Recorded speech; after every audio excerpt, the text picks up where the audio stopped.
So here's a question for you.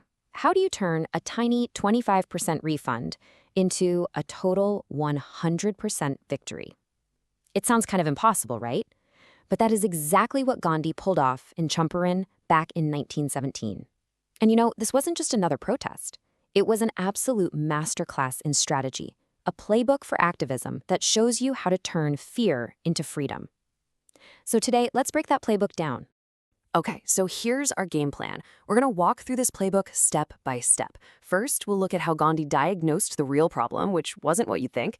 Then, we'll see how he built an airtight case, confronted authority head-on, and then, this is the amazing part, redefined what victory even looked like.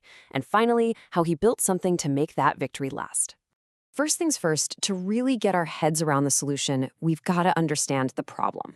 And the situation in Champaran, well, it wasn't just some unfair contract. It was a whole system, deeply dug in, and it was designed to do one thing: keep the peasant farmers trapped in a cycle of poverty and, more importantly, fear. And really, at the heart of it all, it came down to this one number: 15%. So here's the deal. Under these really old long-term contracts, the English landlords forced all the tenant farmers to plant 15% of their land with indigo, and then they had to surrender the entire harvest as rent. I mean, it was a totally exploitative setup that just left them with absolutely nothing. And this quote, wow, it just nails what Gandhi saw right away. The real issue wasn't the piece of paper, the contract. It was the crippling, paralyzing fear. He realized that these peasants were so crushed, so fear-stricken, that taking the landlords to court was completely pointless. The real fight wasn't going to be in a courtroom. It was going to be in their minds. It was psychological. So how do you even begin to fight something like fear? Well, Gandhi's first move, it wasn't a big rally. It wasn't a loud protest. Nope, it was something way more powerful. He started with meticulous, patient fact-finding. He knew before he did anything else, he had to build a case that was absolutely undeniable. So when Gandhi gets there, he immediately flips the whole existing strategy on its head. He sees these local lawyers, and they're charging the poor sharecroppers these huge fees for court cases that were, let's be honest, going nowhere. He actually scolded them for it. He said, look, going to law courts isn't going to help. The real goal isn't some minor legal victory. It's making these people free from fear. The real relief, he said, is courage. Well, as you can imagine, the establishment immediately tried to shut him down. First, the Landlords Association just dismisses him, right? You're an outsider, they say. We're not giving you anything.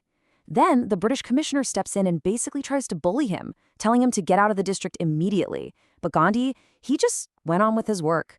That calm, persistent refusal to be pushed around, that was the first public lesson in courage for every single person watching him. So, since the officials wouldn't cooperate, Gandhi just went around them. He went straight to the source, the people themselves. He and his team started this massive investigation, and they began writing down depositions, testimonies from the peasants. And they didn't just get a few. They collected around 10,000 of them. They were literally building a mountain of evidence, piece by painful piece. Okay, so now he's got this mountain of facts, right? This undeniable proof. With that as his foundation, Gandhi was ready for the next step. It was time to directly challenge British authority itself, using a powerful tool: civil disobedience. And the confrontation, it happened fast. A report comes in that a peasant in a nearby village was being mistreated, so Gandhi decides to go see for himself. But on the way, he's stopped by a messenger from the police superintendent. The messenger hands him an official notice telling him to leave Champaran. Now, instead of arguing, Gandhi just signs the receipt, and then he writes right on it that he would disobey the order. He basically just invited them to arrest him. The result was, wow. It was immediate, and it was absolutely stunning. The next morning, thousands and thousands of peasants just showed up surrounding the courthouse. And you have to remember, these people didn't know anything about his work in South Africa.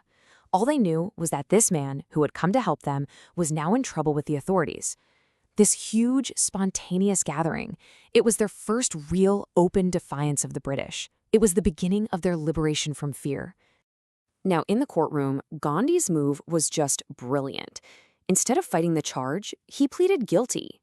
He calmly explained to the completely baffled magistrate that he was in a conflict of duties. On the one hand, he didn't want to be a lawbreaker, but on the other, he had to obey the higher law of our being, the voice of conscience.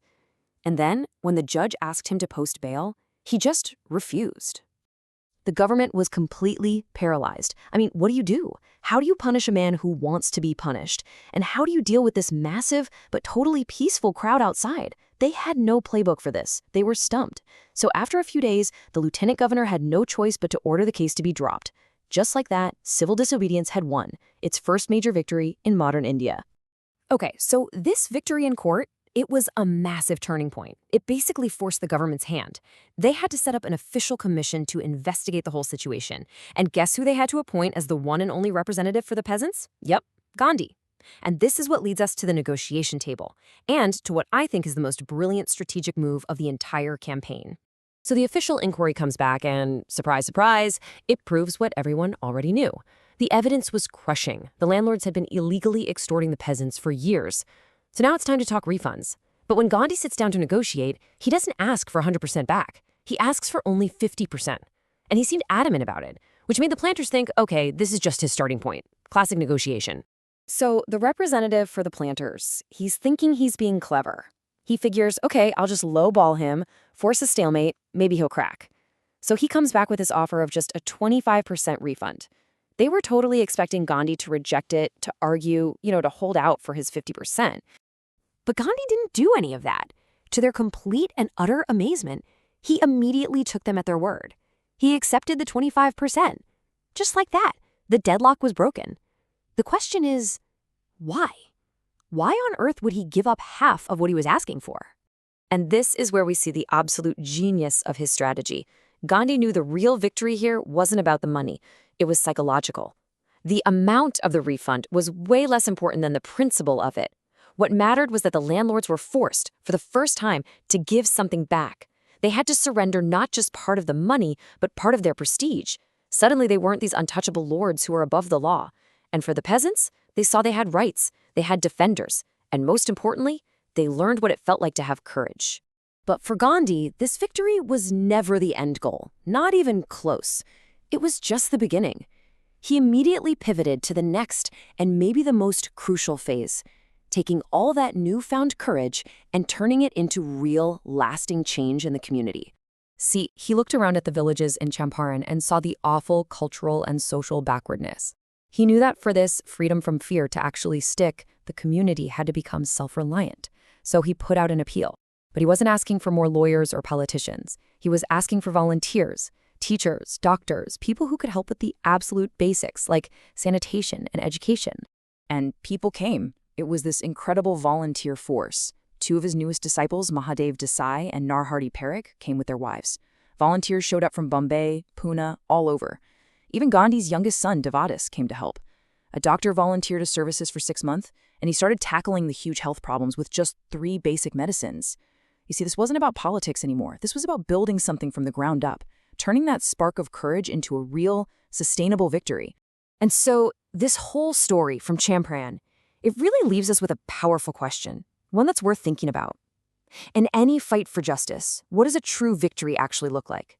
Is it about getting every last dollar, the maximum possible gain? Or is it about that fundamental shift in power, that transfer of prestige, that moment a community finds its courage and makes future injustice impossible? What Gandhi's playbook really teaches us is that sometimes a 25% refund can be a 100% victory.